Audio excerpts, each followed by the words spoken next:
You guys are lucky, but not so lucky living in Kansas. Okay? You can grow every turf grass in Kansas, but you grow every turf grass in Kansas poorly. Okay?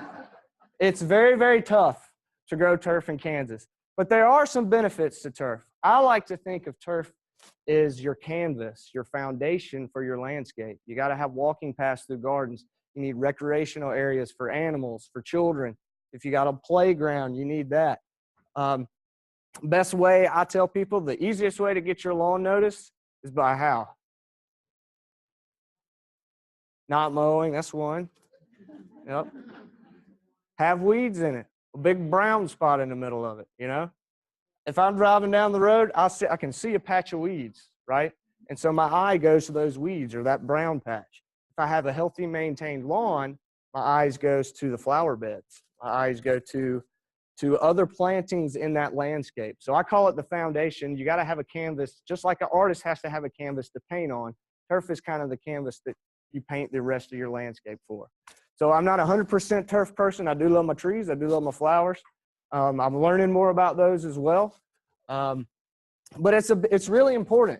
It filters air and water, reduces erosion. These are no-brainers that we know because turf grows so fast, we hate to mow it, but because it grows so fast, it absorbs CO2 and releases oxygen.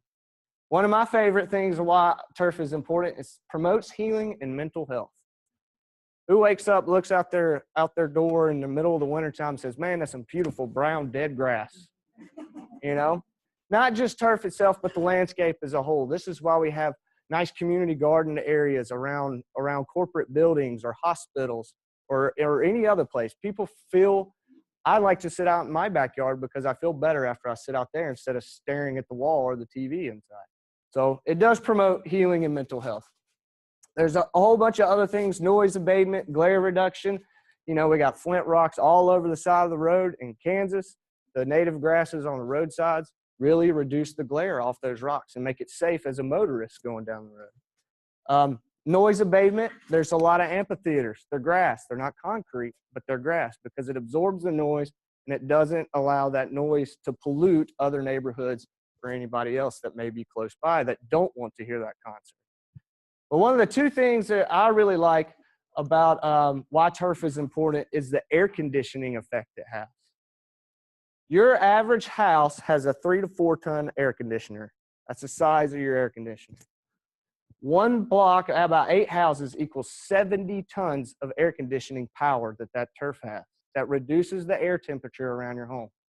That's not only reducing the air temperature, but that's less money that you're paying out of your pocket to cool your home every year. So well-maintained, healthy turf really does reduce that ambient air temperature out. Has anybody ever seen those laser beam pointers that are thermometers? You know? All right, well, I'm a turf nerd, so I carry one with me everywhere I go. Okay? And it'll tell you the surface temperature of things. Turf is 10 to 15 degrees cooler surface temperature just than exposed dirt or soil. And then we're talking 20 to 30 degrees cooler than asphalt. And this stays true to even synthetic turf. I think there's a fit for synthetic turf and different things. We won't get in that. But it is cooler than synthetic turf as well. Down in Texas, they canceled football games because the football players were burning their fingers when they were going down on a line in the middle of the summertime. They actually used more water to cool the turf off in the middle of summertime than if they would just had a natural grass turf field out there. So it does cool the air off. And one of the most important things, this goes through not only just turf, but all landscape plants. They take in CO2 and they release oxygen. A 50 by 100 foot well-maintained lawn creates enough oxygen every day for a family of 4. Because it grows fast and we hate to mow it, it's still taking in that CO2 and it's releasing oxygen out there. It's one of the faster metabolizing plants that we have in the landscape, so therefore it's going to take more in and release more oxygen out. So there is some important things when it comes to turf.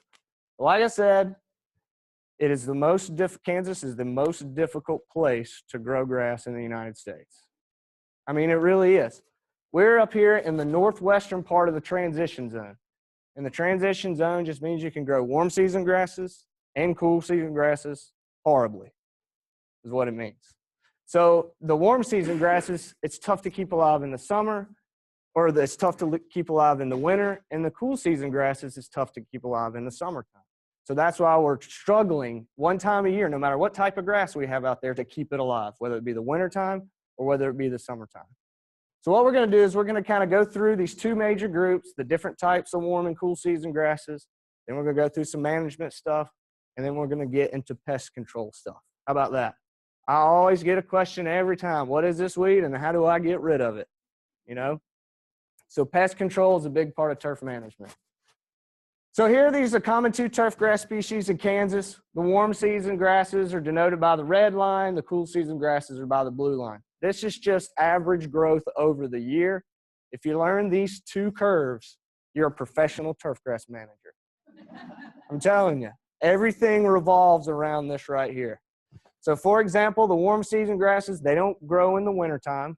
So the line's down here, down low. In the springtime, they come out of dormancy because they're usually brown in the wintertime. They come out of dormancy, and then they're green and growing in the summer.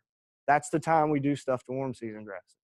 Now, cool season grasses are just the exact opposite. So once you learn one, you've learned the other one too, because it's just vice versa. Cool season grasses grow in the spring. Summertime, we try to keep them alive is what we're doing, because it's so hot around Kansas summertime. It's just tough to keep them alive. And then right now we're in this curve, or this phase of cool season grass growth. Fall is the prime time to fertilize, to seed, to do everything you want to do to get it growing, to produce a healthy stand, so the next summer we don't have to do as much to try to keep it alive. We're not already behind, we're ahead of the curve when it comes to managing it. So, turfgrass terminology. This is the most boring turfgrass information on the face of this earth. I hated it when I was in school, and I hate it still today when it comes to terminology, so we're going to minimize this to the good stuff about terminology, okay? So we won't bore you to death. There's a couple things in here we won't even hit on, but the main things are growth habits, presence of hairs. That'll help you identify it. Turf is not like a flowering plant or an ornamental plant where you can really denote by the flower color, by the leaf arrangement, by the stem size, by its growth habit. All the grass, all the parts are super, super small. So you got to have magnifying glasses to look at it and see what's going on. So, but you can see if there's hairs or no hairs on it, and that's going to tell you the difference between a cool season and a warm season grass. And because if you know it's a cool season and warm season grass, you know when it's going to grow because you learned the two curves, remember? So hairs is warm season, and if you have no hairs, it could be either or. So always look for hairs. If it has hairs on it, you definitely know it's a warm season grass. If it doesn't, then it could be either or.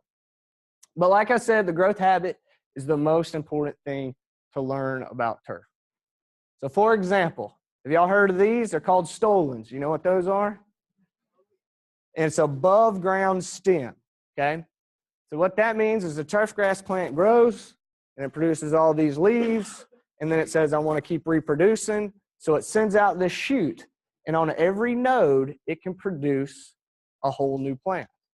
It's important to know because if your grass has that, then it can be beat up by a dog. It can be maybe go through some drought.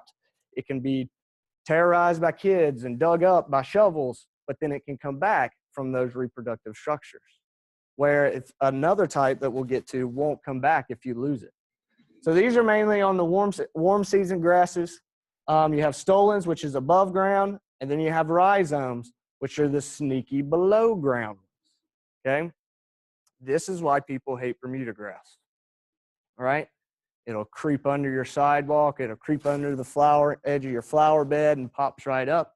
But at the same time, Kentucky bluegrass has rhizomes. It's a cool season grass, and say it gets injured in the summertime due to drought or lack of water or heat or something, it has something to come back from.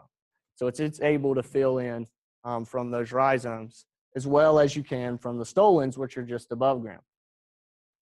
And then the last type is just a bunch type. This means one seed, one plant. When that plant dies, it's gone forever. It's never coming back. This is why tall fescue is a tough turf grass to grow in Kansas. We always have to seed it in the fall because if we lose it in the summertime, it has nothing for it to come back from. So Bunch type determines, that you're going to have to keep reseeding. If you lose it, if you have stolons or rhizomes, then you know that maybe it's just a little fertility or a little bit of water, all you got to do to get that grass coming right back from it. So that's all we're really going to talk about when it comes to terminology. We're not even going to get into the vernation, which is rolled or folded. This really helps you identify in between species and varieties, and things that we don't even need to worry about here today. And then texture. Texture is another one that I like to mention. So you have coarse texture and then you have fine texture. Coarse texture just means it's thick leaves. Fine texture means it's thin leaves. Who likes thick, coarse textured grass? Who likes fine textured turf grass? Right. The more attractive turf grass is a finer textured turf grass. It looks more uniform. It's softer feeling. So when we're breeding things or when they're trying to find new turf grasses, they're trying to find a finer textured turf grass species. So then it's more appealing to the homeowner. So terminology, I hate doing it. So I try to make it as quick as possible. How about that? Deal. All righty. So we're going to talk first about some cool season grasses. And then we'll move on to warm season grasses. And then we'll take us a break. Then we'll do management and a break. And then we'll do pest control. And then everybody can go home. Okay? All right. In Kansas, we can grow a lot of different cool season grasses. We have tall fescue, Kentucky bluegrass, perennial ryegrass, creeping bentgrass, and fine fescues.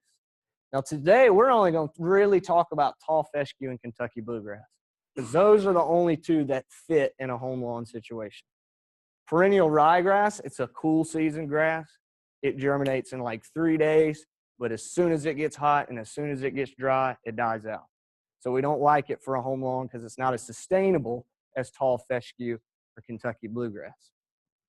Creeping bentgrass, has anybody ever heard of this type of grass? This is the grass that's on a putting green. It can be mowed at super, super short fractions of an inch. This is the same thing Wimbledon's played on too, and it's a tennis court. They have grass tennis courts, and that's what this is the type of grass. Because it's mowed so short, we don't need that in our home lawn. It's not a good grass for a home lawns. Your mowers will be super expensive because they got to mow real short. The maintenance on them are a pain in the butt. It's just not a good home lawn grass. But know that there are some grasses that are adapted to lower mowing heights. And then finally, fescues. I'll mention them a little bit. They are sometimes mixed in with your other fescue grasses because they do really well in the shade comparatively to other ones, but they just don't like the drought or the heat as well. So a lot of times they'll just mix that in with some of your other fescue varieties. That way, if you do have a little bit of shade in this area, it can predominantly live in that area type of thing. So the first one is tall fescue. We kind of went through all that. We won't even hit it anymore. But tall fescue is that one seed, one plant. It's only going to come from that seed. So once it dies, it's gone. Note how large kind of the seeds are there. It's a bigger seed compared to annual bluegrass, which is important when it comes to mixtures. It is very prominent veins in the leaf. Okay, y'all know how to make those whistles with a piece of grass on your thumb? This is the best grass for it. So after here, you can identify tall fescue and you can make a bet with your friends that you can make the louder whistle because you know the grass that makes the louder whistle. So, and it has a pointed tip. And everybody says, well, yeah, all grass has a pointed tip. Well, actually, some are a little bit more rounded. St. Augustine grass actually comes back in and notches. Has anybody ever seen St. Augustine grass? So you've been to Florida, huh? Texas, yeah. It's a warm season. It will not survive here at all. But the tip on it's very different. And then this one is more like a sword. It's going to be broad at the base and then gradually come to a point, where Kentucky bluegrass is going to be different. So even though you might have two that are side by side, sometimes they're real tough to determine which ones they are, but this is the easy way to determine by the pointed tip. And it has a very broad collar, which the collar is just this piece right around the stem. Here's tall fescue in a home lawn situation. It's the most adapted turfgrass species and the most grown turfgrass species for Kansas. It fits the climate a little bit better than a lot of the other ones. So, germinates quickly, 3 to 5 in perfect conditions. When has there ever been a perfect day in Kansas? Okay, exactly. So there's no telling, you know, these numbers from here out are done because they were done in a greenhouse, because they were done in a growth chamber, because they were done when we were able to manipulate the environment to look at that one special thing. So take some of these numbers as a generalized number and don't get frustrated if you plant tall fescue and in 5 days you don't have it germinating quite yet.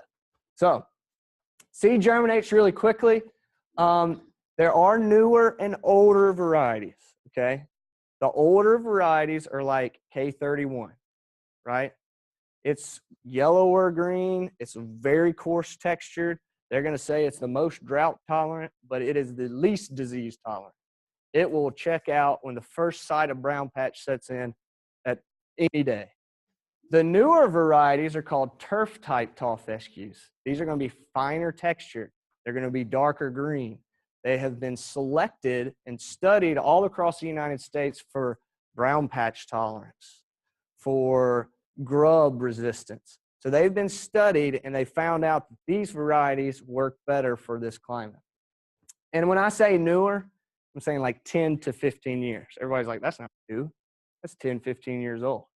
Well, you got to study a grass for a long time to make sure that it's what you want and then it survives those environmental conditions before it's able to be released. And then once it's released, it goes to growers. And if they don't grow it, then it's never available to the consumer. So it is a very, very weird industry when it comes to the seed market, because we can test grasses and we'll put it on the K-State recommended turf list, but maybe 2 out of the 10 are only available that year. Now the next year, 8 of them might be available. It's just their crop. It's just like agronomic crops, supply and demand of what is available during that year. I like to say K31 or the coarse bladed grass, use it for more low maintenance back 40 areas. You know, if you've got a large piece of property, do your fine fescues around your home and then maybe put that in the back where you might not fertilize it at all one year. You're not going to water it or anything. It's going to be one that looks good from afar, but far from good when you kind of start managing it, kind of thing. So it's less dense, lighter color, grows rapidly. It will make seed heads like crazy if you don't mow it, you know? So golf course, new trend in golf course management is native rough areas that are not mowed. This grass works perfect for that because it puts that seed head up. It looks very native, very prairie-ish, and so then it works really well for that situation. I know some people that have lawns on their back 40, they put this on it, especially out in western Kansas, because they only want to maintain that half an acre right there around their house, and then they just kind of mow that whenever they can. That's going to be about $50 for 50 pounds, where turf-type tall fescues are going to be $100+ per 50 pounds. So it's more expensive seed for the turf types, but it's a better bred turf grass for home lawns. It's going to tolerate more stuff than the K31 is. It's our best choice for shade. There's not a great choice, but this is the best one we got type of thing. No grass likes to grow in the shade. Some can just tolerate it a little bit more than others. So what do we got here? Is that a shade issue? No, that's a competition issue, huh? So even though we try to grow grass under trees, which is the most difficult thing to do in turf grass management, it's not the shade, because there's actually some shade that gets through there. You know, if you prune the tree up, you can thin it out. You can get enough light in there for that turf to sustain. But that tree is a lot more powerful than that turf. It's going to take that water. It's going to take that nutrients. And so it's just going to outcompete that shallow-rooted turf grass system. So the next question is, now that you know that, is shade from a building the same as shade from a tree? No. Taking moisture, taking nitrogen, exactly, it's competing. I've never seen a building compete with turf for light and water and things like that. It does have shade and it will shade it, but turf will grow next to a building better than it will grow underneath the tree. So tall fescue is one of the better shade tolerant species that we have. All right, our next grass is Kentucky bluegrass. You know how first I mentioned, I said, look at the size of the seeds. Look how much smaller these are. They're way smaller seeds than tall fescue. Everybody says, well, who cares? Smaller seeds have more numbers of seed per pound comparatively to a tall fescue. So a lot of the times when you go get seed, it's recommended that you get what they call as a 90-10, which is 90% tall fescue, 10% bluegrass. In reality, you have a 50-50 mixture of tall fescue and bluegrass for seed numbers because it's on a volume to volume basis. They put 9 scoops of fescue in and 1 scoop of bluegrass in, but there's the same amount of seeds in that just because of the size of them. So it is a smaller one. We talked about the leaf tips of tall fescue being like a sword, and it's going to be like fat at the bottom and then come skinny to a point. This one, here's another scientific word we got. It's called a boat-shaped leaf tip because the front of it looks like the front of a boat. It even cup a little bit too. So all bluegrasses are going to have that boat-shaped leaf tip. It's a little bit finer textured than tall fescue, but now with the newer varieties that's coming out, it's really hard to tell the difference between texture between the new turf-type tall fescues and Kentucky bluegrass. So it does have the boat-shaped leaf tip, the smaller seeds, but this one has rhizomes. These are not crazy aggressive Bermudagrass wild steroided rhizomes. These are a little bit slower growing. That's another reason why sometimes people like to put that in your mixture of fescue. So you lose a little bit of fescue in the summertime, then maybe we get a little bit of rains. We know how unpredictable Kansas weather is. You can have a 100-degree week, and then maybe it's a 70-degree week. This Kentucky bluegrass will recover because that one seed may have made 15 plants. And then if 14 of them die, you still have one that it will come back from. So that is a good attribute of having that. Sports field managers, they really like Kentucky bluegrass because they only got 1 week to get their field back in shape from when they had a game played on it. And like fescue, we found out it's only one seed, one plant. When it's ripped up and died, it ain't going to come back. But this will with a little bit of water, a little bit of fertilizer. It's a good grass. It works really well out in western Kansas.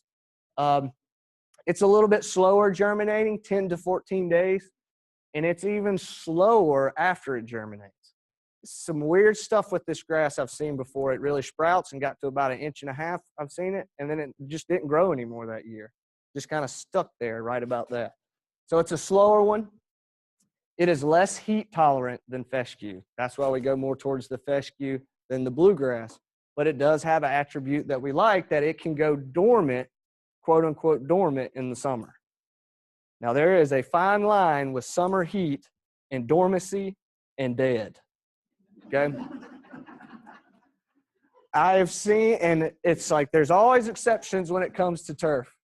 I have seen bluegrass go from green to quote unquote dormant and dead in a couple days. And then I've seen it go dormant for a week or two. And then with a little bit of water, a little bit of fertilizer, it's come back. So it has that capability of doing it, but there's a big drastic difference between dormant and dead too, believe me. So, and if you ever want to check this out, you know, if you do have bluegrass in your lawn and you're like, is it dormant? Is it dead? Just dig up a little bit of it, take it inside, put some water on it, set it in the window, and it'll tell you if it's really dormant, if it comes back, or it'll tell you if it's dead, if it doesn't grow anymore, type of thing. So you can do a little test too to kind of figure things out as well. This is a Kentucky bluegrass, 100% Kentucky bluegrass sports field, but it does make a good lawn, can grow about the same height, and it does come back from those rhizomes if it is a little injured from stuff. All righty. That was fast, wasn't it? Remember, you're getting about 4.5 years of turfgrass management in about 3 hours, okay? So there's a lot that goes on when it comes to turf management. I know it's a little fast, but when we get into the cultural practices, it'll make a lot more sense. And then I always want to make sure I have time for pest management, because that is 99% of the questions that I get is how to get rid of things. And I don't want you guys to miss out on that section. So I like to get through this part of it, introduce you to the turf, how you manage it, and then go into how you manage all the pests that attack it too. So, well, we have 3 warm season grasses that we can grow here in Kansas poorly: Bermuda, Buffalo, and Zoysiagrass. We talked about St. Augustine grass, won't tolerate the winters here. There's another grass called centipede grass. It's another warm season, can't tolerate the winters here. These are the only three that can tolerate the cold temperatures in the winters in Kansas. So some people really like them because they don't minimal maintenance in the summertime. They go dormant in the wintertime, so you don't have to do much to it during the wintertime because it's not growing. But some people don't like it because it goes dormant in the wintertime. Everybody wants that green year-round lawn. We won't get into it, but there's things going out now that are green paint, and people are painting their yard in the wintertime. I did mine. I just had to test it out and see what it did. But you can get a benefit of a lower input turfgrass species, but then you can still have a green lawn year-round at the same time. So anyways, the first one we'll talk about, well, actually, we'll go back. So warm season grasses have better heat tolerance than cool season grasses, hence their name warm season grasses. They love the heat. You give a little bit of water to it, and you give it heat, and you give it sun, and they're going to grow like crazy. So it loves the summertime in Kansas, especially if we have a rain shower every 2 afternoons. You know, it just loves it and keeps on going. Big drawback from warm season grasses is it does not grow in the shade. Tall fescue is tolerant of the shade, but warm season grasses are intolerant of the shade. It just will not. This is growing right up. This is Bermudagrass, and it's growing right up to the edge, and it won't grow. So this is another reason why people don't like it. If they have a mixture of unwanted warm season and cool season grasses, then you get this mottled look to it. You have patches of really green, dark green, brown, all sorts of stuff. So then it doesn't look uniform. We want our turf to look uniform, right? So in this situation, it's a weed. So the first one we'll talk about is Zoysiagrass. It has both rhizomes and stolons. So it's not a one seed, one plant. It can reproduce from another plant. And so if it does get injured, it will come back. It's not as aggressive as Bermudagrass. It's going to be a less aggressive warm season turfgrass species. This is not one you have to really worry about it going into your flower beds and taking over whatever else you have growing out there. So this is a good one. It's very coarse texture, and it has stiff leaves. Anybody ever walked on Zoysiagrass? It's crunchy. Yeah, that's the perfect word to describe it, is crunchy. And it can be growing, actively growing, or dormant. It's still crunchy sounding. They're very stiff, and the leaves sit upright. Now, for a home lawn, that's nice too, because all the leaves stick up. You don't see imperfections in the lawn. Golf course people love it because the ball sits right up on top of it. They don't have to dig around and find it. But it does make a good home lawn. Now, it can have thatch problems, which we'll talk about thatch here in a little bit. But this is one of the anomalies of turfgrass where clippings might contribute to thatch, but we're not 100% sure. Where in all the other turfgrass species, clippings do not contribute to thatch at all whatsoever. So, can make a good home lawn, especially in this picture that's pretty old here. So if it's been in this lawn, in this picture for a long time, you know it can stick around and be good in your home lawn as well. Very thick turf, but like I said, it can have thatch problems. We talked about one seed, one plant, right? But because it has stolons and rhizomes, it can reproduce from itself. So there's different ways that you can plant it and grow it. So there's different types of planting methods. There is what's called seeded planting methods, or a seeded variety, where you just go buy the bag of seed and you put it out and the plants grow. Then there's what's called vegetative varieties. They do not have sterile seeds. It cannot grow from seed. The only way it can grow is from those rhizomes and those stolons. So to install this, you either have to sod it or plug it or sprig it. Everybody know what sod is. Sod's instant lawn, right? You just wipe everything out and you lay your new lawn down. It's done. Plugging, has anybody ever done that horrible back-breaking work? That's the worst thing to do ever, I think. You take a small plug and you plant it every foot, and so it looks like plinko in your yard until it starts to growing in and filling in from one another. So it's a slower type of establishment, but it's cheaper to do that because plugs are cheaper because you're not trying to cover that whole square footage. And then there is a way called sprigging. Has anybody heard of sprigging? Okay. So they take all this sod chunks and they throw it in a blender. Pretty much. Throw it in the blender, chop it all up. But remember, it has stolons and rhizomes. So all it's doing is chopping these stolons and rhizomes up, because at every node, a new plant can come from it. So pretty much you're making a vegetative variety, a type of seed, and you spread it out like straw, and you keep it watered, and it'll grow back in. Now, it's important to know the differences, because Zenith is the best seeded cultivar for Kansas. But Meyer is the best one for Kansas because it has better cold tolerance, better heat tolerance, better drought tolerance. So what's happened is, through the selection over time, the seeds become inviable, so you have to plant it a different method. So the seeded is a good cultivar. The Meyer is going to be more cold tolerant, more heat tolerant, works really well in Kansas, and it's going to be finer textured. We said we didn't like Zoysia because it was real stiff. Meyer's still stiff, but it's less stiff, and it's a darker green color as well. So that's the difference between vegetative and seeded. Everybody got that? All right, good. So this one is actually a variety that came out of Kansas State University a while ago. How long do you think Chisholm came out? It's been several years. I don't remember exactly. Okay, Chisholm Zoysiagrass is a vegetative variety that came out of Kansas State University. Works really well on home lawns, not for golf courses or fine turf. It has one drawback. Look at the ends of these leaves. They fray. They're like so drought tolerant, so stiff, and so full of stuff that even a sharp mower blade will still fray the ends of it. So every good for a grass, there will be a bad.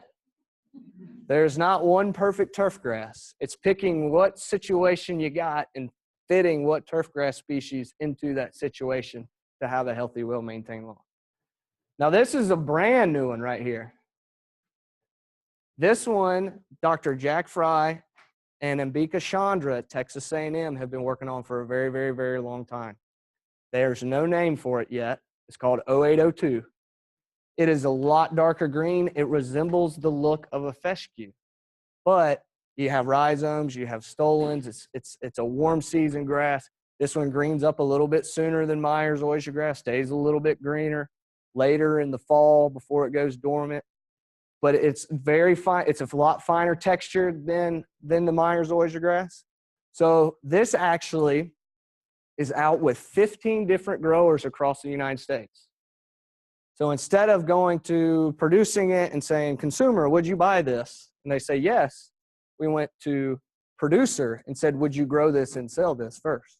So if they say yes, then at least it's available for people to purchase. We're looking for names for it. 0802 is not a sufficient name. One of the suggestions was called Eisenhower. I really like that name. Eisenhower Zoysiagrass. Does anybody know anything about Eisenhower in Texas and Kansas? So you have the partnership between Kansas State University, Texas A&M. Eisenhower's father lived here and then moved to Abilene, right? Y'all know more about this than me. You got to educate me too.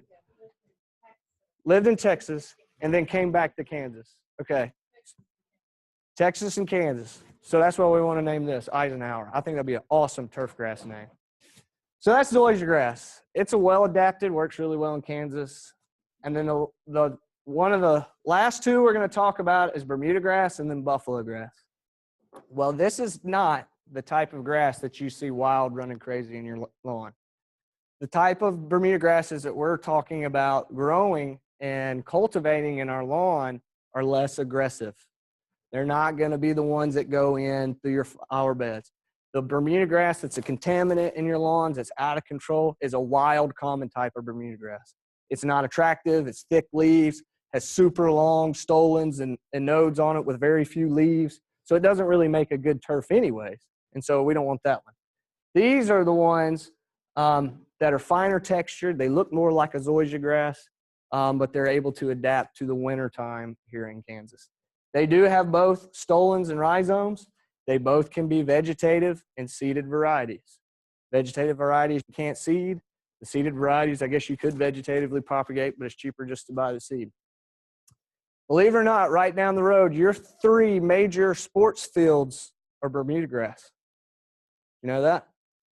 Arrowhead, infield of Kaufman, and Sporting KC are all Bermudagrass. They're vegetative varieties. They work really well.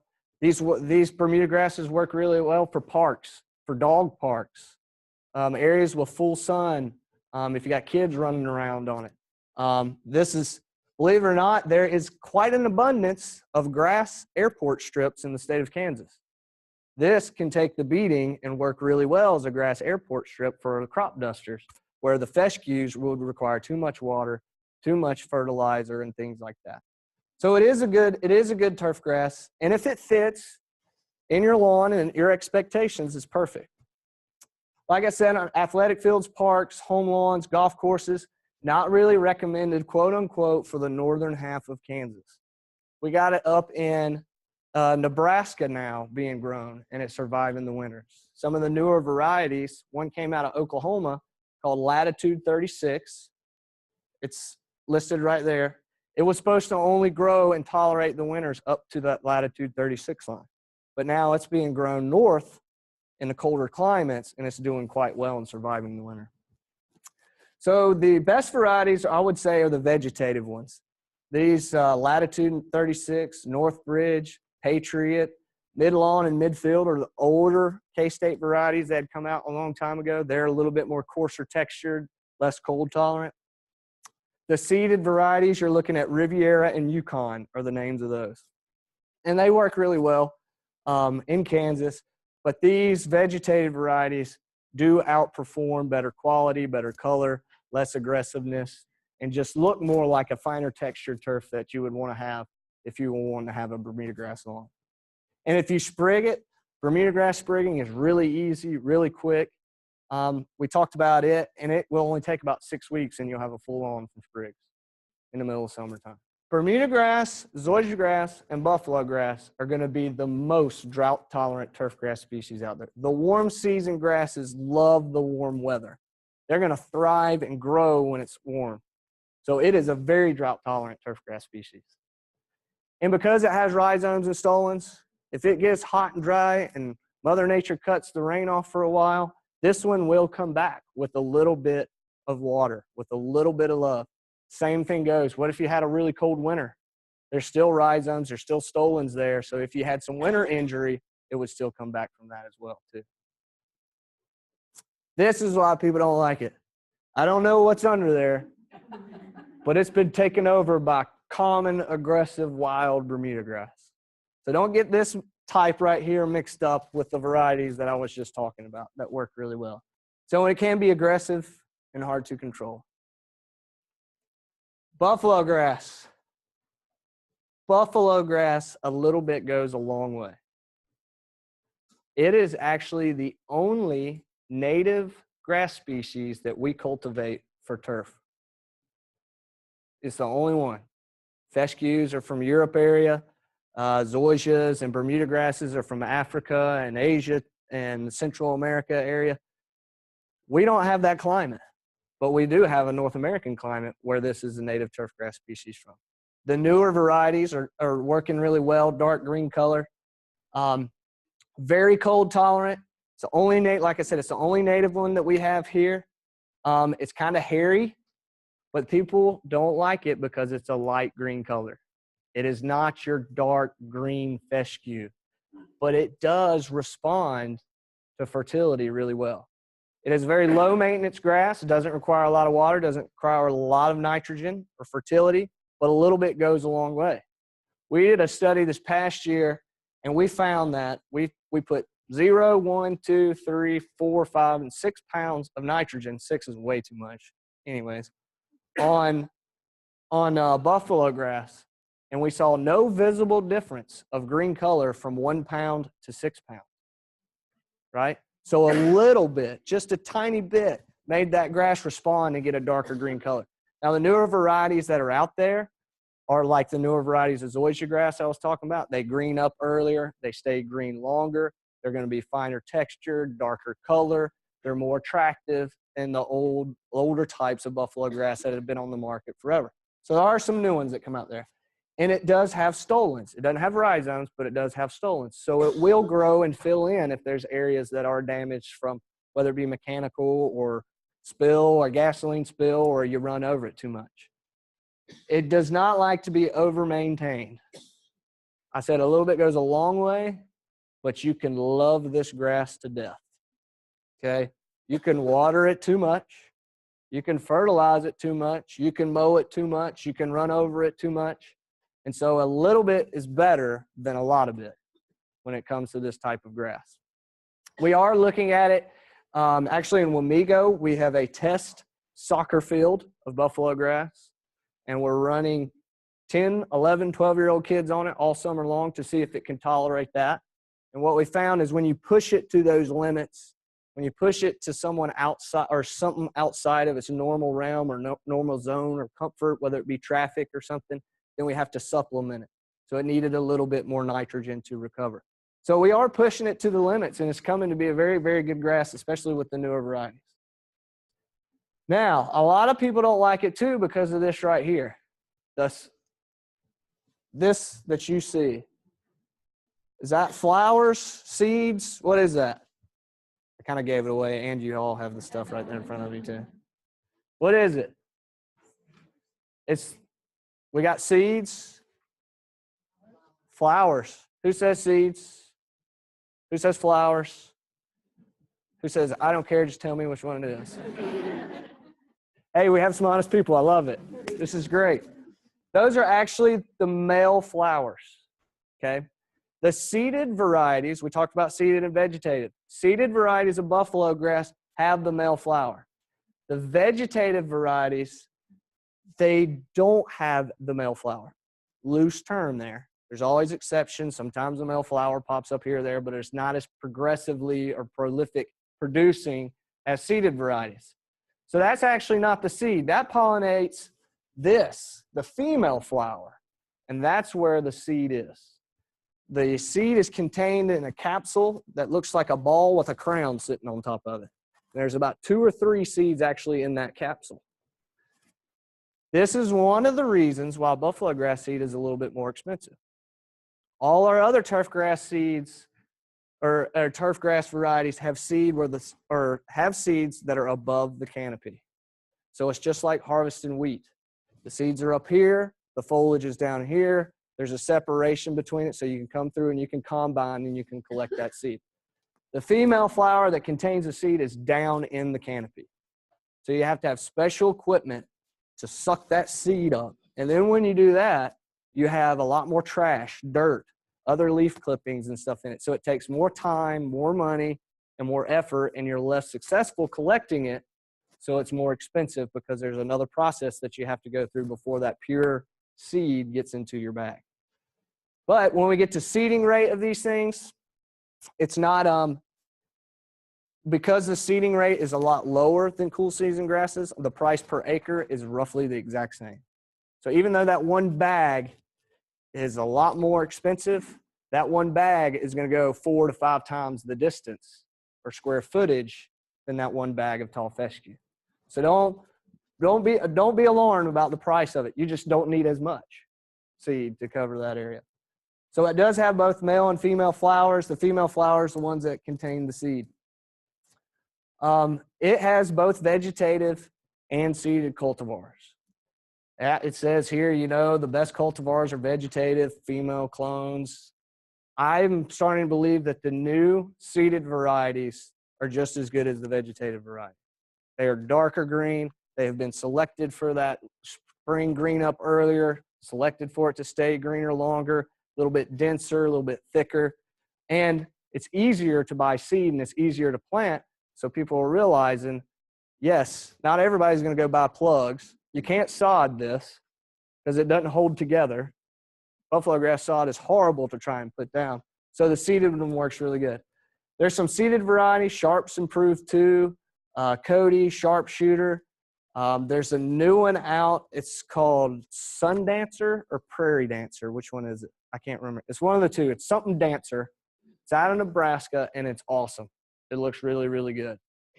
So what we're doing now with these is we're trying to trying to test them and see how well they fit into a turf situation and some maybe more intense managed type of situations. It doesn't resist weed invasions as well as other grasses. As a general speaking term, it's a thinner canopy, so it's more open. The newer varieties are thicker, so they're going to resist a little bit better. Because that canopy is thinner just by genetics, it has a lot more space where weeds can invade from it. So weed control is an issue when it comes to buffalo grass. So staying on top of weed control is probably the #1 best thing to do when it comes to buffalo. And the best thing for buffalo grass for weed control is just to keep it out of summer dormancy. Just water it one time and keep it green in the middle of the drought, and then that way you don't see the weeds as much. So you can see that's that sun dancer, and that's Cody. So you can see that the newer varieties are dark green colors. They look really well, and a lot of people driving by won't be able to tell that difference from a Bermudagrass or a Zoysiagrass. It looks very similar. So new ones work pretty good. Here's another picture of it. This one's kind of hard to tell just by the lighting on it. This one does have the male flowers in it. If we can grow it in a crack of concrete, should be able to grow it in our lawns. This was in Colorado, actually. So a little bit goes a long way. Now this is the last picture I think I'll end on, and then we'll take a break. So this is out in Goodland, Kansas. Anybody been to Goodland? All right. What is I forget this every time. I should remember this. What is the sunflower picture? Who drew that in the big park out there? Van Gogh. I always want to say Picasso for some reason. But the sunflower Van Gogh, this was right in front of it in their little area, hot and dry. That buffalo grass has gone dormant in the summer. That buffalo grass back there has gone dormant in the summer, but that one has not. Anybody see anything in the middle of that turf? A hose. They're not watering that grass though. They're actually watering trees that were planted on the other side, and there was a little leak in it, and it was just enough to keep that out of dormancy. So a little bit does go a long way. Overwatering, though, is not good. You know, in Kansas City, it's very tough because you get 34, 36 inches of rain, and I've heard this year it's already up to 50-some. So that may be a lot too much water when it comes to buffalo grass. So take that and be aware of that as well. But a little bit goes a long way.